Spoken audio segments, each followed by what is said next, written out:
seperti Raja Arthur dan pedang Excalibur. Demikianlah kisah Roy Keane dan Sir Alex Ferguson bisa diceritakan.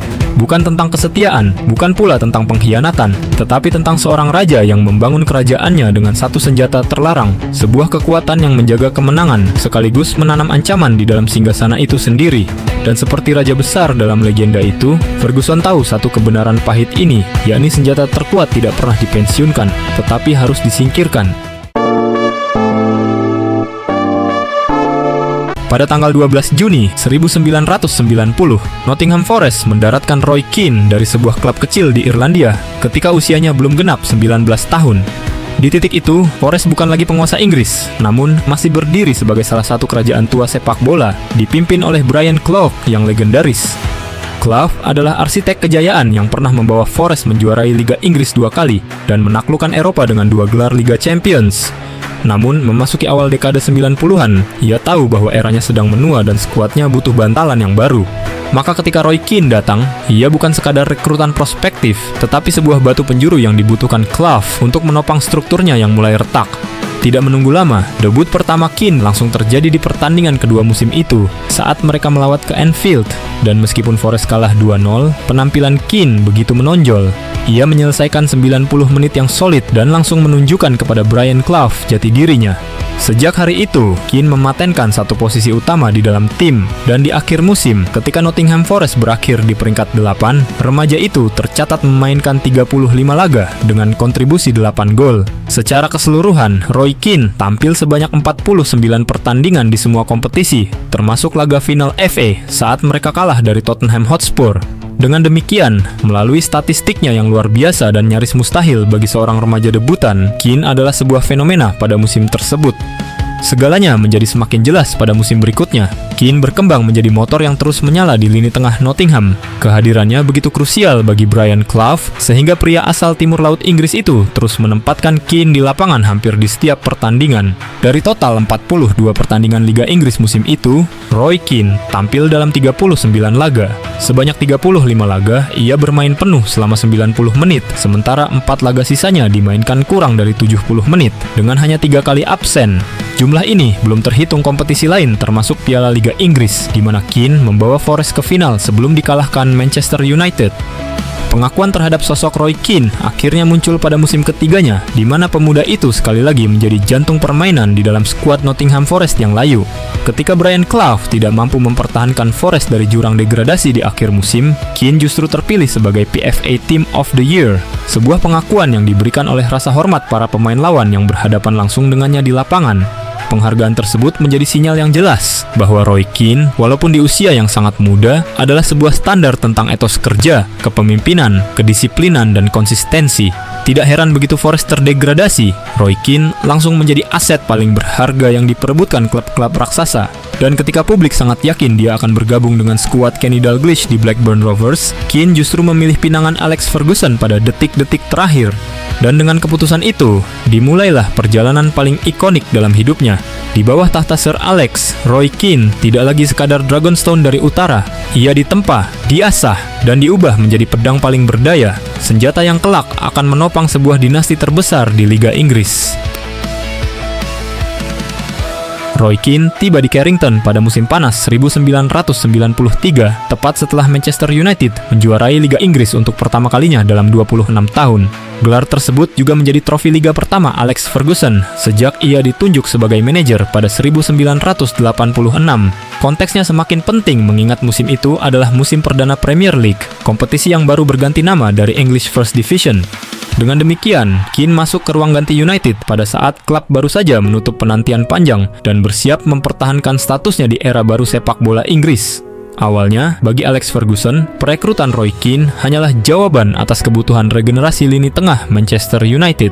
Ferguson menyadari hal itu setelah melihat bahwa Brian Robson telah melewati masa puncaknya, sementara Paul Ince, meski berbakat, belum cukup kuat untuk menjadi pusat kendali tim. Keane segera diintegrasikan ke dalam skuad sejak awal musim 1993-94. Namun, seiring berjalannya musim itu, Ferguson menyadari bahwa kehadiran Keane lebih dari sekadar bagian dari regenerasi. Ia berkembang menjadi poros struktur, sosok yang mampu mengatur ritme permainan, menegakkan disiplin, dan memastikan standar manajer dijalankan di setiap laga. Ditopang kepribadian dan karakternya yang kuat, Keane lantas menyelesaikan musim perdananya di Old Trafford dengan gemilang, menjadi salah satu pemain yang nyaris tak tergantikan dalam 37 pertandingan liga. Bersamanya, Manchester United kembali keluar sebagai juara Premier League untuk kedua kalinya berturut-turut. Peran Keane semakin vital ketika Brian Robson meninggalkan klub pada 1994. Keane segera mengambil tanggung jawab tambahan, menggabungkan kendali taktis, fisik, dan mental menjadi satu peran yang menjadi filter stabilitas tim. Dan ketika Paul Ince pindah ke Inter Milan pada 1995, Keane sudah sangat matang untuk menjadi poros dominan lini tengah MU. Transformasi Keane sebagai jangkar lini tengah sekaligus penjaga standar internal memungkinkan Manchester United menerapkan filosofi Ferguson secara konsisten. Dan seiring bersinarnya bakat-bakat muda dari Akademi United yang dikenal sebagai Class of 92, keberadaan Keane adalah sebuah kepastian bagi Ferguson untuk menerapkan gaya bermain menyerang yang agresif tanpa kehilangan keseimbangan. Banyak orang lupa kapan tepatnya Roy Keane mulai menanam pengaruhnya ke tubuh Manchester United. Yang diingat publik kala itu justru ketidakhadirannya yang sangat kentara ketika ia absen bermain. Bahkan, ketika United masih memiliki figur paling karismatik dalam diri Eric Cantona, pusat kontrol kepemimpinan justru lebih condong pada Keane. Maka tidak mengherankan ketika Steve Bruce yang menua memutuskan pergi pada 1996 dan Cantona tiba-tiba pensiun pada 1997. Otoritas puncak di dalam tim jatuh ke tangan Roy Keane. Ia segera ditunjuk sebagai kapten, dan sejak saat itu hingga hari penghakimannya kelak oleh Ferguson, Keane menjadi representasi paling keras dari identitas Manchester United. Dalam perspektif Ferguson, Roy Keane adalah pedang Excalibur yang ia bentuk dari Dragonstone untuk menegakkan otoritas serta standar permainan. Kesamaan karakter dan visi di antara keduanya tidak hanya menjadikan Keane sebagai pusat kendali di lapangan, tetapi juga telah memungkinkan Ferguson membangun identitas Manchester United yang disiplin, agresif, dan dominan. Di bawah kepemimpinan Roy Keane, Manchester United memasuki fase dominasi yang tidak dibangun oleh momen, melainkan oleh konsistensi standar. Keane memimpin melalui kehadiran yang terus menekan, memastikan setiap pemain berada pada level tuntutan yang sama, dari menit pertama hingga terakhir. Gary Neville, saksi paling konsisten di era itu, mengakui bahwa Keane mengontrol standar permainan secara real time. Bagi banyak pemain, mengecewakan Keane di lapangan terasa lebih menakutkan daripada dimarahi Alex Ferguson di pinggir lapangan. Tanpa perlu instruksi taktis yang rumit, Keane memastikan sistem tetap berjalan sesuai rencana. Paul Scholes pernah mengatakan bahwa kehadiran Keane membuat pemain lain bisa bermain lebih tenang, bukan karena Keane memerintah dari jauh, melainkan karena ia menyerap duel, tekanan, dan konflik secara langsung. Ia melindungi struktur tim dengan tubuhnya sendiri, sambil memastikan rekan setimnya beroperasi di intensitas yang sama. Pengakuan serupa datang dari Ryan Giggs, yang menyebut Keane sebagai pemain yang paling serius terhadap kemenangan, bahkan dalam sesi latihan kecil. Tidak ada perbedaan perlakuan antara laga final dan latihan hari Senin. Standarnya harus selalu sama, dan Keane adalah sosok yang menjaga standar tersebut tanpa kompromi. Disiplin yang Keane terapkan di lapangan terbawa langsung ke ruang ganti. Menurut Nicky Butt, Roy Keane tidak pernah mengenal hierarki reputasi. Pemain senior bisa dimarahi sama kerasnya dengan pemain muda. Yang diserangnya bukan teknik, melainkan sikap. Malas, ragu, atau setengah-setengah adalah dosa terbesar. Ruang ganti di bawah Keane bukan tempat aman, melainkan ruang evaluasi. Phil Neville menyebut Keane sebagai sosok yang menakutkan tapi adil.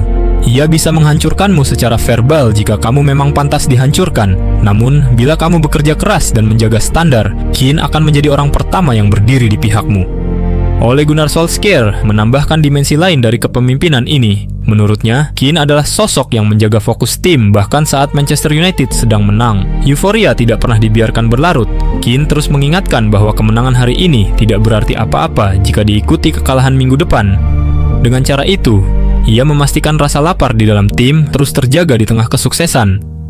Dampak paling nyata yang diberikan Roy Keane kepada Manchester United dan Alex Ferguson tercermin langsung pada prestasi klub. Pada fase ketika Keane memegang otoritas penuh sebagai kapten, Manchester United meraih 4 gelar Premier League, 1 gelar Liga Champions, serta sejumlah trofi domestik utama. Inilah konteks di mana Roy Keane layak disebut sebagai pedang tanpa sarung. Ia selalu terhunus, selalu berada di garis depan, dan tidak pernah disembunyikan demi kenyamanan siapapun. Bersama Ferguson, Keane menjadi figur sentral dalam periode paling dominan United di era Premier League, sebuah era yang bukan hanya mengakhiri perlawanan para penantang seperti Blackburn dan Newcastle, tetapi juga secara simbolis mematahkan dominasi historis klub-klub lama seperti Liverpool. Keberadaan Roy Keane selama lebih dari 1 dekade di Manchester United adalah bagian yang tak terpisahkan dari kisah dinasti Alex Ferguson. Bersama, mereka membangun periode dominasi yang nyata dan terukur. Namun, justru dari kolaborasi yang begitu efektif itu, muncul pertanyaan ironis ini. Mengapa hubungan antara manajer dan kapten ini tidak berakhir bahagia? Mengapa struktur yang bekerja sempurna di lapangan itu akhirnya runtuh bukan karena kegagalan teknis, melainkan oleh gesekan otoritas di dalam klub? Jawabannya tidak terletak pada satu peristiwa tunggal yang paling sering diingat publik pada 2005, melainkan pada perubahan keseimbangan kekuasaan setelah era kejayaan perlahan berlalu.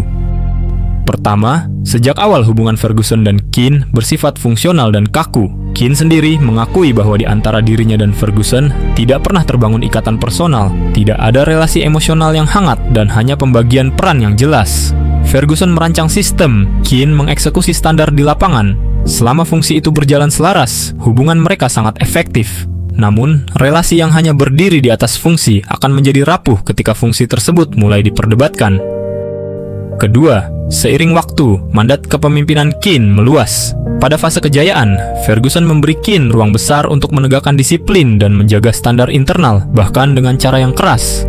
Masalah muncul ketika peran itu bergeser dari sekadar menjalankan standar manajer menjadi menilai arah kepemimpinan itu sendiri. Di titik ini, Keane tidak lagi hanya menjadi eksekutor sistem, tetapi mulai berdiri sejajar dengannya. Ketiga, konteks tim ikut memperbesar friksi tersebut. Memasuki awal 2000-an, Manchester United berada dalam fase transisi generasi. Ferguson menyesuaikan pendekatan kepemimpinannya, di mana manajemen pemain menjadi lebih protektif, konflik publik diminimalkan, dan disiplin tidak selalu ditegakkan melalui konfrontasi terbuka. Bagi Keane, perubahan ini dibaca sebagai penurunan standar. Bagi Ferguson, ini adalah adaptasi yang diperlukan.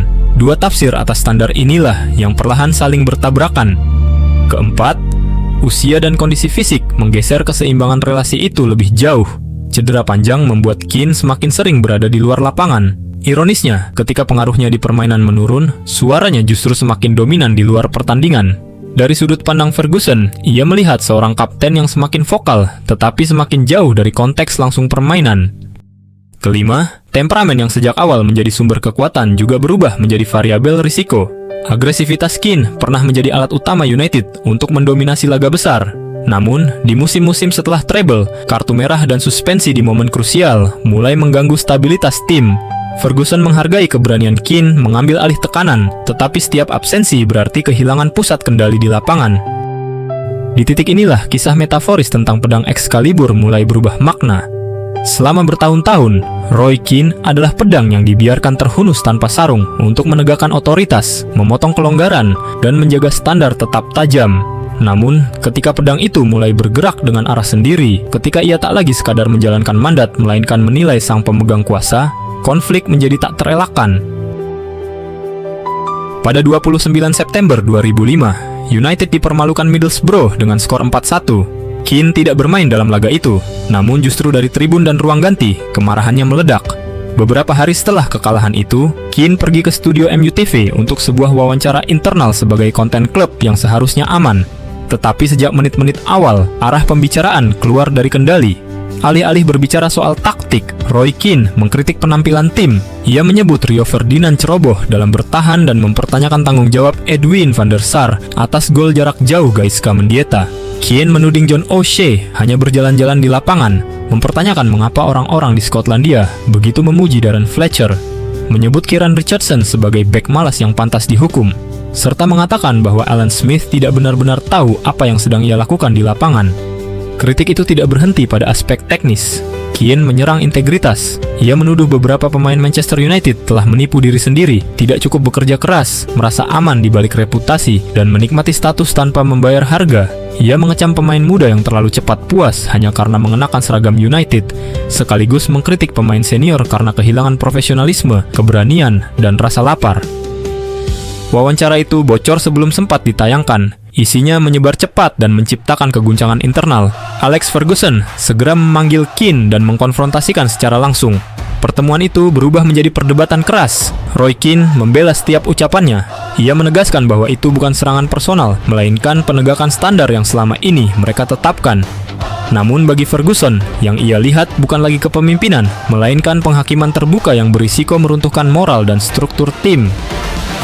Ferguson menarik garis tegas. Dalam pandangannya, Roy Keane telah melampaui mandatnya. Ia tidak lagi sekadar menegakkan standar atas nama manajer, tetapi mulai berdiri sebagai otoritas yang menilai dan menghukum sistem itu sendiri.